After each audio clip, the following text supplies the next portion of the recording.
Welcome to the channel of NZ Justice 111. This is episode 3 in the series, The Names of Who Corrupt New Zealand and What They Don't Want You to Know. We ended episode 2 with Lisa being persuaded by Senior Sergeant to take him back, while he, Christopher Lynch, Lisa's professional trustee, and Lisa's former barrister, cunning Warren Simpson, hid the fact from Lisa and her mother that the prenup that protected Lisa's trust from Senior Sergeant was missing. Unfortunately for Lisa and her mother, the dishonest hiding from them that the prenup was missing was only one cog in this utter wheel of deception that saw this honest family lose their entire life savings. Without further delay, here we go. After Senior Sergeant successfully convinced Lisa to take him back, she decided to sell her tenancy management company and focus full-time on property development. Shortly after, Lisa also decided to sell her trust property and buy another 2.5 acres in the country so her trust could build yet another brand new home. As Lisa's trust held a large amount of equity, she approached her trust bank and requested a small short-term loan of $20,000 to prepare her trust property for sale. Senior Sergeant, on learning this, offered to lend Lisa the $20,000 and even offered to make the weekly repayments to the bank for the loan because Lisa had been property managing for free Senior Sergeant's home he had rented out to tenants. All Senior Sergeant asked was that Lisa repay him back once her trust property had sold. Don't be fooled by this alleged kind gesture from Senior Sergeant. You will see why later on. In 2005, Lisa sold her family trust property for $1.3 million. As proof of this, here is a screenshot of the sales agreement. The names of Lisa's trust and the buyers have been blocked out for privacy reasons. However, you can clearly see Christopher Lynch's name appears in the vendors line, as he was one of the trustees for Lisa's trust. The sale proceeds from Lisa's trust property after the bank was repaid was just over $700,000, with Lisa's trust purchasing a new vehicle and depositing the remaining balance in the bank. Here is a screenshot of one of Lisa's trust bank statements showing the balance of just over $659,000. Lisa's trust then used $530,000 of this money and purchased another 2.5 acres of land where her trust would build a new home. Here is a screenshot of the purchase agreement. Again, the identities of Lisa's trust name and other private details have been blocked out. But as you can clearly see, Christopher Lynch's name as one of the trustees for Lisa's trust appears in the purchasers line. The purchase price of $530,000 is confirmed by the green arrow, as well as confirming cash was paid by Lisa's trust to purchase the bare land. Here is a photo of the actual house Lisa's family trust built on the land, which Lisa believed was protected by the prenup. And here is a photo of the actual house Senior Sergeant owned that was also protected by the prenup. This image has been taken from Google Maps.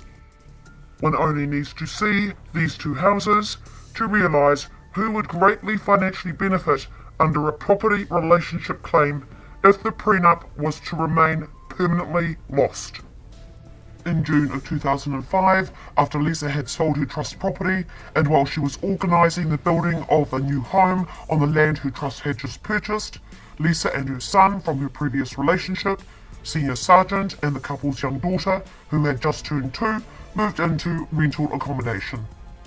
Soon after moving in, Senior Sergeant offered to give Lisa a joint card on his FPOS account that belonged to the same bank as Lisa's family trust accounts. The couple agreed to deposit equal amounts of money each week into the Senior Sergeant's FPOS account to cover the majority of the general living expenses for the family. Senior Sergeant also kindly offered to pay the fortnightly rental payments for the home the family was renting. Soon after this first rental payment was made by Senior Sergeant, he gave Lisa the joint card connected to his FPOS account. A short while after, Lisa went onto the computer and, as per normal, logged into her trust's online banking facility, where she saw Senior Sergeant, without her consent, had managed to have 4 of his accounts show up alongside Lisa's family trust bank accounts. Before Lisa could contact her bank to ask why this had happened, Senior Sergeant stepped in and persuaded Lisa to leave his 4 accounts joined to Lisa's trust banking facility. Lisa, being pregnant with the couple's second child, a son, and trusting Senior Sergeant, agreed to allow his accounts to remain on her trust's online banking facility on Senior Sergeant's excuse that he did not have internet banking for his own accounts, and leaving his accounts on Lisa's family trust internet banking would make it easier for him to keep track of what he is paying towards the family's living expenses. Unfortunately, Lisa fell for this cunning excuse and many more like it, and gave Senior Sergeant her internet number and password to her trust banking facility. This was a fatal mistake made by Lisa. As you watch what happens next, keep in mind this cunning, corrupt individual is still employed by the New Zealand Police and is still being criminally protected by, but certainly not limited to, Superintendent Anna Jackson. Here we go. On the 10th of October 2005, Lisa's family trust repaid Senior Sergeant his loan of $20,000 that he had advanced to Lisa's trust to prepare her trust property for sale. This repayment was broken down into 2 payments made the same day at Senior Sergeant's request. Here is a screenshot of Senior Sergeant's bank statement for his account suffix 00. On the statement, you will see $2,000 coming from Lisa's family trust as part of Senior Sergeant's loan repayment. You will also see Senior Sergeant's police salary being credited to this account, as well as the fortnightly rental payments for the family coming out. This is the account Senior Sergeant gave Lisa a joint card to. It is also one of the accounts that Senior Sergeant cunningly persuaded Lisa to remain joined to her trust's online banking facility. And here is a screenshot of Senior Sergeant's bank statement for his account suffix 02, where you can see $18,000 coming from Lisa's trust to complete the repayment of Senior Sergeant's $20,000 loan. On the statement, you can also see a $5 establishment fee being charged to this account on the 12th of October to set up a new automatic payment for the family's rental payments to come out of the $18,000, with the first payment occurring on the 20th of October. This replaced the automatic payment on Senior Sergeant suffix 00 account, where his police salary was covering the family's rent. Senior Sergeant ensured his suffix 02 account was also joined to Lisa's family trust banking facility, but she did not hold an FBOS card to access this account. Other bank statements for Senior Sergeant's 02 account confirms his further spending of the $18,000 via internet banking, his personal checks, and FBOS transactions. On the 21st of December 2005, only 8 weeks after Lisa's trust repaid Senior Sergeant his loan and he started to spend the money, he, behind Lisa's back, secretly emailed Barrister Christopher Lynch and falsely accused Lisa of spending his $20,000 loan repayment on the family's living expenses. Lisa was also despicably accused of financially having to rely on Senior Sergeant after she had sold her tenancy management company.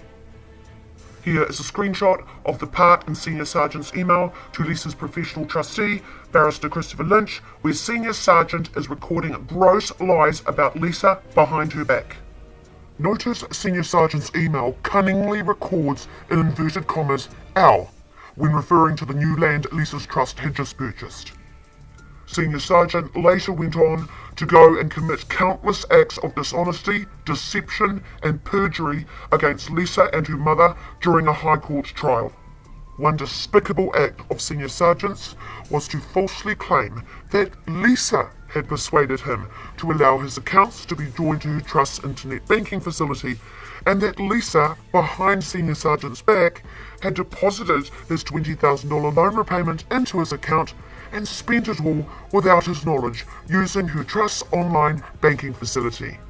NZ Justice 111 looks forward to releasing the episode that will, by unequivocal evidence, expose to you exactly what went on in this High Court trial, and will pull apart the insidious judgment delivered against Lisa and her mother by the grossly incompetent and corrupt judge, John Presley. This now ends episode 3 in this series. If you have enjoyed this video, please click on the like button, make a comment, or simply subscribe to this channel. If you wish to be on NZ Justice 111's confidential email list, which alerts you every time a new video is released, just email nzjustice111@gmail.com. Until next time, keep safe.